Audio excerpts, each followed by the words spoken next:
বন্ধুরা, আজকের ভিডিওতে আমরা বিশ্লেষণ করব এক অত্যন্ত গুরুত্বপূর্ণ কূটনৈতিক ঘটনাকে।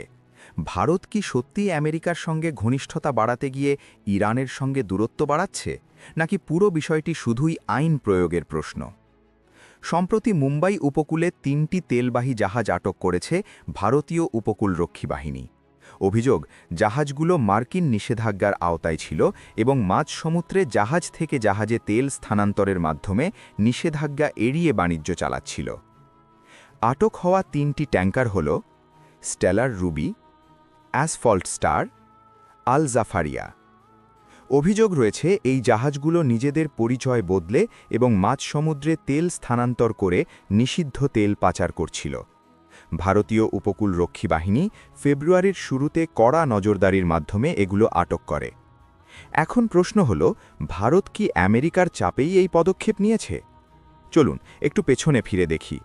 বিশ্ব রাজনীতিতে বর্তমানে এক জটিল পরিস্থিতি চলছে।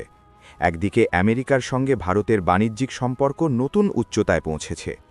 সাম্প্রতিক শুল্ক বিরোধের পর দুই দেশের মধ্যে বাণিজ্য চুক্তি কার্যত সম্পন্ন হয়েছে।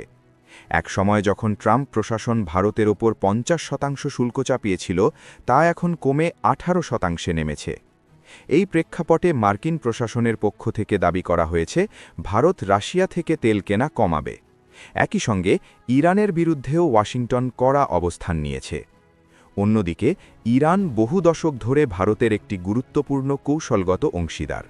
চাবাহার বন্দর প্রকল্প থেকে শুরু করে জ্বালানি সহযোগিতা, দুই দেশের সম্পর্ক ঐতিহাসিকভাবে গভীর। এই ঘটনার পর ইরানের রাষ্ট্রায়ত্ত সংবাদ মাধ্যম স্পষ্ট জানিয়েছে, আটক হওয়া ট্যাঙ্কারগুলোর সঙ্গে তাদের রাষ্ট্রায়ত্ত সংস্থার কোনো সম্পর্ক নেই। তারা দাবি করেছে এই জাহাজ বা নাবিকদের সঙ্গে ইরানি সরকারি প্রতিষ্ঠানের কোনো যোগসূত্র নেই। এদিকে ভারতের তরফে সরাসরি রাজনৈতিক বিবৃতি না এলেও নিরাপত্তা জোরদার করা হয়েছে। ভারতীয় উপকূলরক্ষী বাহিনী প্রায় ৫৫টি জাহাজ ও ১০-১২টি বিমান মোতায়েন করেছে। পাশাপাশি ভারত মহাসাগর ও আরব সাগরে নৌবাহিনীও নজরদারি বাড়িয়েছে। এখন বিশ্লেষণের জায়গাটা এখানে। ভারত কি কৌশলগত স্বার্থে আইন প্রয়োগ করেছে, নাকি এটি আমেরিকার সঙ্গে সম্পর্ক মজবুত করার এক প্রতীকী বার্তা? ভারতের পররাষ্ট্রনীতির একটি গুরুত্বপূর্ণ নীতি হল স্ট্র্যাটেজিক অটোনমি বা কৌশলগত স্বায়ত্তশাসন, অর্থাৎ কোনো একটি শক্তিধর দেশের ছায়ায় না থেকে নিজের জাতীয় স্বার্থ অনুযায়ী সিদ্ধান্ত নেওয়া।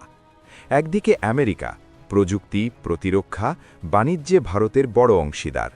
অন্যদিকে ইরান জ্বালানি নিরাপত্তা ও মধ্য এশিয়ায় প্রবেশের কৌশলগত দরজা।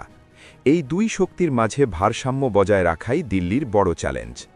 বিশ্লেষকরা বলছেন, ভারত সম্ভবত আন্তর্জাতিক সামুদ্রিক আইন ও নিষেধাজ্ঞা লঙ্ঘনের অভিযোগের ভিত্তিতেই ব্যবস্থা নিয়েছে।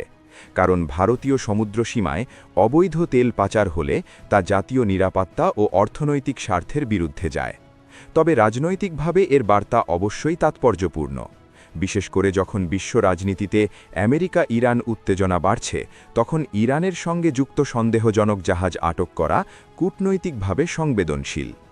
এখানে আরেকটি গুরুত্বপূর্ণ বিষয়, ভারত সরাসরি ইরানকে দায়ী করেনি, বরং ঘটনাটি আইনগত তদন্তের পর্যায়ে রয়েছে। ইরানও সরকারি সংশ্লিষ্টতা অস্বীকার করেছে। অর্থাৎ আপাতত এটি রাষ্ট্র-রাষ্ট্র সংঘাত নয়, বরং নিষেধাজ্ঞা ও সামুদ্রিক নিরাপত্তার প্রশ্ন। তাহলে ভবিষ্যতে কি হতে পারে? ভারত সম্ভবত দুই দিকেই কূটনৈতিক বার্তা দেবে। আমেরিকাকে দেখাবে যে তারা আন্তর্জাতিক আইন মানছে, আর ইরানকে জানাবে এই পদক্ষেপ কোনো রাজনৈতিক অবস্থান নয়। বন্ধুরা, বিশ্ব রাজনীতিতে স্থায়ী বন্ধু বা শত্রু বলে কিছু নেই, আছে শুধু স্থায়ী স্বার্থ। ভারতের বর্তমান অবস্থানও সেই বাস্তবতার প্রতিফলন হতে পারে। তবে প্রশ্ন থেকেই যায়, মার্কিন ঘনিষ্ঠতা কি ভবিষ্যতে দিল্লিকে আরও কঠিন সিদ্ধান্তের মুখে ফেলবে? ইরান রাশিয়ার মতো পুরনো বন্ধুদের সঙ্গে দূরত্ব কি বাড়বে? এই পুরো বিষয়টি এখনও বিকাশমান, তাই আগামী দিনে কূটনৈতিক পদক্ষেপগুলোর দিকে নজর রাখা জরুরি।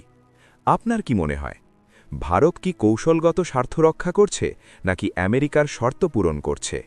কমেন্টে আপনার মতামত জানান। ভিডিওটি ভালো লাগলে লাইক, শেয়ার এবং সাবস্ক্রাইব করতে ভুলবেন না। পরবর্তী ভিডিওতে আবার দেখা হবে।